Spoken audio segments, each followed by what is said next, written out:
Turabasuje ndetse tubaha n'ikaze ku Mugisha TV, karibu sana ku biganiro byacu bya buri munsi tudahwema kubagezaho, tubahaye ikaze ku Mugisha wawe TV, karibu sana. Hanyuma rero turabibutsa gukanda subscribe, gukora like, comment, share ndetse no gukanda kukazogera kugira ngo mujye mubona ibiganiro byacu bya buri munsi tudahwema kubagezaho. Hanyuma rero tugiye kubagezaho inkuru ibabaje, iteye agahinda, iteye ubwoba, iteye isoni y'abasore babiri bo mu karere ka Nyamasheke bakurikiranyweho kwica mama wabo ubabyara. Ibi byabereye ku itariki ya 5 ukwezi kwa 9 cyangwa Ugushyingo uyu mwaka wa 2023 ku isaha ya saa 4 z'ijoro nibwo ibingibi byabaye.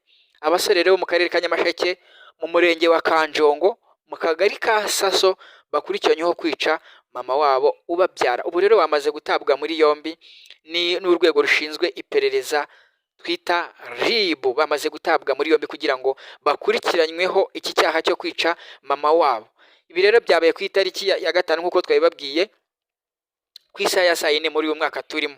Hanyuma rero umwe muri bo bamaze kwica mama wabo, bahita batabaza inzego z'ubutegetsi cyangwa se inzego z'ubuyobozi, bahamagara mudugudu bati mudugudu dutabare mama wacu amaze gushiramo umwuka. Mudugudu ahageze asanga uyu mubyeyi koko yamaze kwitaba Imana.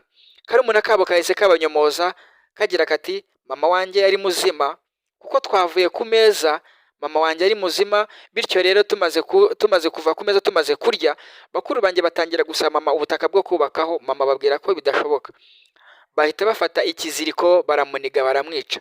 Baterera ibyo barimo kuvuga ngo mama wanjye yapfuye cyangwa se ngo yishwe n'uburwayi, ni ukubeshya kuko mama yari muzima, twiriranywe ari muzima, mva ku ishuri ari muzima. Bityo rero barimo kubeshya, mama wanjye niwe bamwishe bamunize bamuziza ubutaka.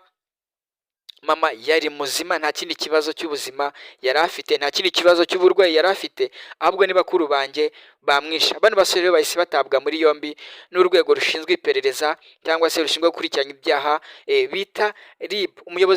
Umuyobozi w'umurenge rero wa Kanjongo witwa Kanyogote Juvenal yakomeje gutangariza igihe yuko ibi ngibi ariko bimeze. Aya makuru ari impamo yuko bano basore babiri aribo bamaze kwica mama wabo ngo bamuziza yuko atabahaye isambu cyangwa se ubutaka bwo kubakaho. Ibi byabereye nk'uko twabibabwiye mu karere ka Nyamasheke, umurenge wa Kanjongo, mu mudugudu witwa mu kagari kitwa Saso. Ku ino tariki ya 5 nibwo byabaye mu kwezi kwa 9, aho banyine basore babiri bari bakurikiranyweho kwica umubyeyi wabo bamuziza ubutaka ngo nuko atabahaye isambu. Bityo batangira gutabaza mudugudu bavuga yuko mama wabo yitabye Imana, maze muri umuntu wabo bavuga yuko mama wabo yiriwe ari muzima, biriyanywe ari muzima, nta kindi kibazo cy'ubuzima cyangwa se cy'uburwayi yari afite, ahubwo yuko ari bakuru be bamwishe bamuziza ubutaka.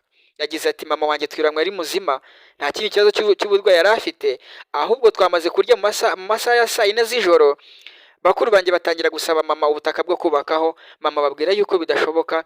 Bakuru banjye bafata umwanzuro ugayitse, bafata ikiziriko baniga mama baramwica. Batera ibyo barimo kuvuga ngo mama yararwaye, ni ukubeshya niwe bamwishe. Inzego z'ubuyobozi rero RIB zahise zita muri yombi bano basore muri yombi kugira ngo bakurikiranyweho iki cyaha cyo kwica mama wabo ubabyara. Umuyobozi rero nk'uko twabibabwiye, umuyobozi w'umurenge wa Kanjongo witwa Kanyogote Juvenal akaba ari wakomeje gutangariza igihe yuko aya makuru ariyo ariko bimeze. Bano basore bamaze gutabwa muri yombi nyine bakurikiranyweho kwica mama wabo ubabyara. Turabashimiye rero, tubashimiye kuba mudahema kudukurikira, mudahema gukurikira Umugisha TV. Turabibutsa gukanda subscribe, gukora like, comment, share ndetse no gukanda kukazogera kugira ngo mujye mubona ibiganiro byacu bya buri munsi tubagezaho. Ibiganiro byacu rero nakagaruka. Bye bye.